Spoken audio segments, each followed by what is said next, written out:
नमस्कार दोस्तों, मैं हरेंद्र कुमार आप सभी को अपने चैनल डिफेंस जीडी प्रिपरेशन में हार्दिक स्वागत करता हूं। आज का हमारा टॉपिक है मैथ से रिलेटेड नंबर सिस्टम, संख्या। इससे पहले जो भी इंट्रोडक्शन है या जो हमारी क्लास की व्यवस्थाएं हैं, किस तरह से क्लास रन करेगी, वो हमारे पिछले वीडियो में दिया गया है। प्ले लिस्ट में जाकर वहाँ पे वीडियो आप देखें। आज का जो टॉपिक है संख्याएं, ये army GD, tradesman, SSC GD, navy MR और आर्मी क्लर्क और स्टोर कीपर के लिए भी है, क्योंकि मैथ का जो सेक्शन है वो सब में सेम ही आता है। क्लर्क और स्टोर कीपर वाले इंग्लिश का प्रिपरेशन अलग से कर सकते हैं, बाकी जो भी सब्जेक्ट है जैसे जीके, मैथ, रीजनिंग, साइंस, ये सब यहाँ से कर सकते हैं। तो चलते हैं आज अपने टॉपिक संख्याएं, जो मैथ का ये फर्स्ट टॉपिक है, नंबर सिस्टम्स। इसके अंदर हम पढ़ेंगे अंक। अंक क्या होता है? अंक 0, 1, 2, 3, 4, 5, 6, 7, 8, 9, ये सबको कंप्लीट हम अंक कहते हैं, डिजिट कहते हैं। ठीक है, तो नेक्स्ट है संख्या रेखा। नंबर लाइन की बात जब हम करते हैं तो नंबर लाइन, मान लो एक संख्या रेखा है, इसके बीच में 0 होता है, इसके राइट साइड में 1, 2, 3, 4 और जितने भी नंबर आने वाली संख्याएं हैं वो सब राइट की ओर, वो धनात्मक संख्या बोलते हैं। धनात्मक संख्या पॉजिटिव नंबर, इसमें मतलब प्लस छिपा होता है। ठीक है, वैसे 0 के लेफ्ट साइड में ऋणात्मक संख्या, ये लेफ्ट है, 0 0 अगर यहाँ पर है तो राइट इस साइड हो गया और लेफ्ट इसका इस साइड हो गया। तो ऋणात्मक संख्याएं हैं -1, -2, -3, -4, ये ऋणात्मक संख्याएं कहे जाएंगे। 0 जो होता है वो ना तो ऋणात्मक होता है और ना ही धनात्मक होता है। ठीक है, वो न्यूट्रल नंबर है। और इसमें निगेटिव यानी ऋणात्मक, 0 और धनात्मक, ये सभी को मिला के पूर्णांक कहा जाता है। सभी को हम पूर्णांक कहते हैं। तो अब हम देख लेते हैं कि 0 की जो राइट साइड संख्या है, पॉजिटिव धनात्मक संख्या है, इसमें बड़ा और छोटा कौन सा होता है? तो धनात्मक में 0 से जितना दूर हम भागते हैं उतना बड़ा बनता है। जैसे 1 से बड़ा 2 है, 2 से बड़ा 3 है। 0 से जितना आप दूर भागते जाओगे वो बड़ा होगा और 0 के नजदीक वाली जो संख्याएं होगी वो छोटी होगी। लेकिन ऋणात्मक संख्याओं में जितने हम 0 से दूर भागते हैं वो संख्या छोटी होती है और पास वाली संख्या बड़ी होती है। यानी कहने का मतलब -1 जो होगा -4 से बड़ा है, -1 जो होगा वो ग्रेटर देन होगा -100 से। ठीक है, आप जितने दूर भागते जाओगे वो संख्याएं छोटी होती जाएगी। तो ये कंसेप्ट आप ध्यान में रखेंगे।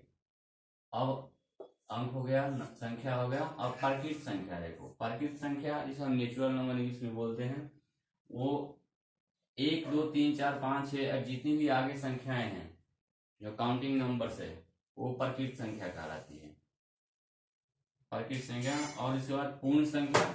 पूर्ण संख्या में परकित संख्या के अंदर अगर हम 0 ऐड कर देते हैं, यानी 0 से पूर्ण संख्याएं शुरू होती है, 0, 1, 2, 3, 4 और अनगिनत संख्याएं जितनी भी है वो सब पूर्ण संख्या कहलाती है। सम संख्या।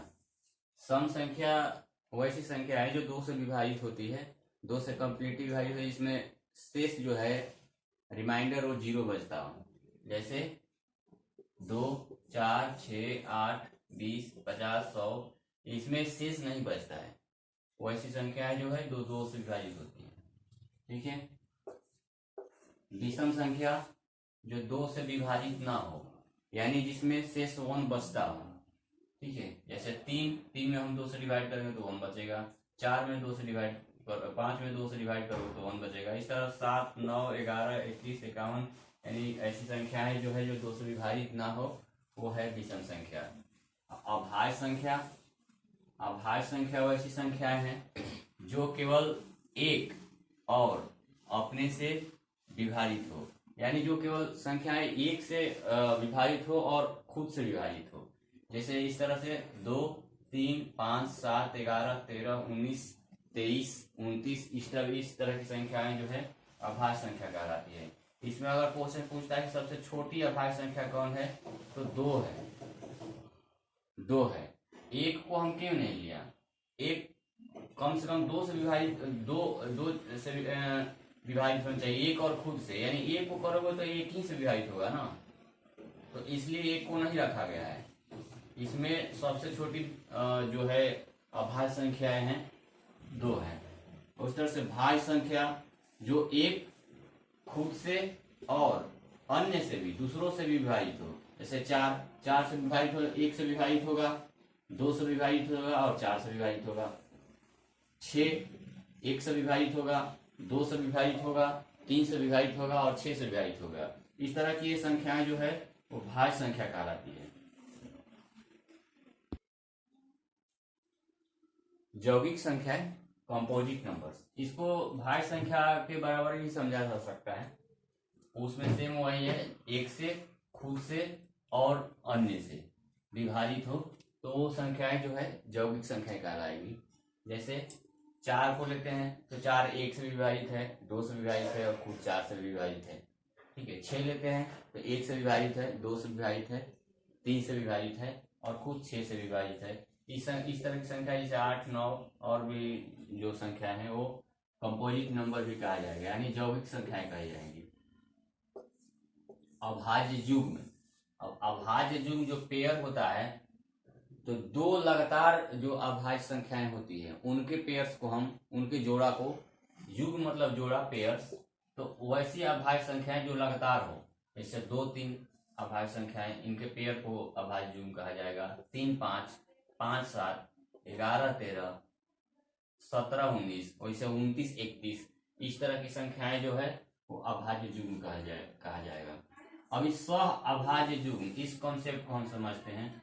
सह अभाज्य युग्म में जिसका महत्तम समापवर्तक 1 हो, यानी HCF जब हम निकालते हैं, महत्तम निकालते हैं, तो महत्तम तो आप लोगों को निकालने आता होगा, नहीं तो हम नेक्स्ट में पढ़ेंगे इसको। तो महत्तम जिसका 1 आता है वो संख्याएं होती है, उस संख्याओं का पेयर होता है जो हम सह अभाज्य युग्म कहते हैं। उसमें क्या है कि अभाज्य होना कोई जरूरी नहीं है, अभाज्य होना जरूरी नहीं, अभाज्य हो भी सकता है संख्याएं, नहीं भी हो सकती है। जैसे इस पेयर को समझते हैं, जो 4 और 9, 4 और 9 तो अभाज्य संख्या नहीं है, 4 और अभाज्य संख्या नहीं है 9, तो ये सह अभाज्य युग्म कैसे होगा? सह अभाज्य युग्म ये दोनों कंडीशन को पूरा करता है।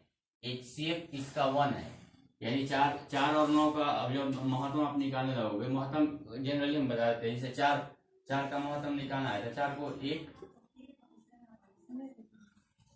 1 into 4 लिखोगे आप, वैसे 9 को 1 into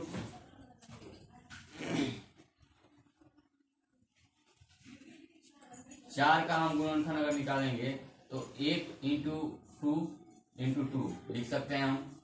वैसे 9 को निकालने के लिए 1 into 3 अब HCF में हम क्या देखते हैं? HCF में देखते हैं कि इसमें दोनों में कॉमन क्या है, यानी 1 कॉमन है, तो इसका महत्तम समापवर्तक कितना हो गया? 1।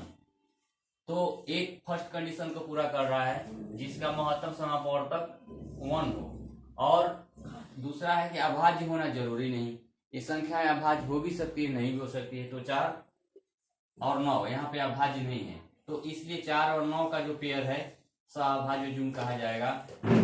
और 5, 6 में अभाज्य संख्या 5 है लेकिन 6 नहीं है, तो ये भी पेयर है, इसका HCF निकालोगे तो 1 होगा। 2, 3, 20, 29 इसमें एक अभाज्य संख्याएं नहीं है, 29 अभाज्य संख्या है, तो अभाज्य होना कोई जरूरी नहीं है, अभाज्य हो भी सकता है, नहीं भी हो सकता है।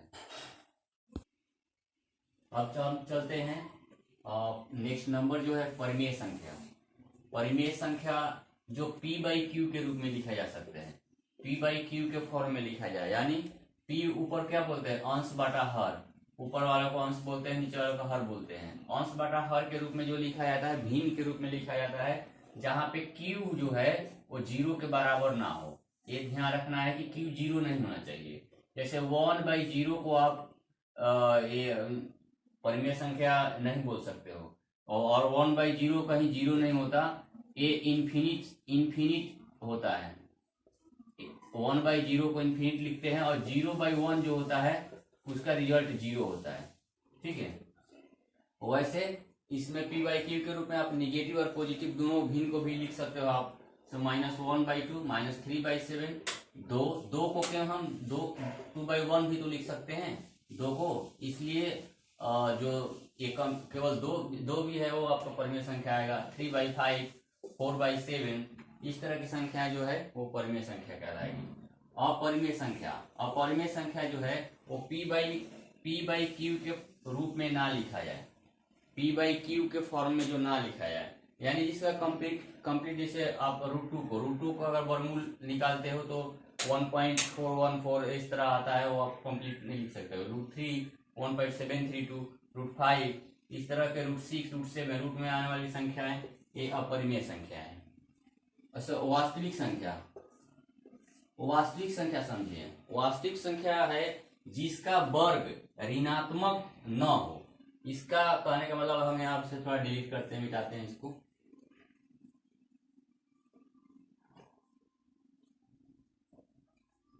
देखिए, जिसका वर्ग ऋणात्मक ना हो, वर्ग क्या कहलाता है? वर्ग जब किसी नंबर को उसी नंबर के साथ मल्टीपल किया जाता है तो उसका वर्ग कहलाता है। जैसे 4 का वर्ग क्या होगा? स्क्वायर। वर्ग मतलब स्क्वायर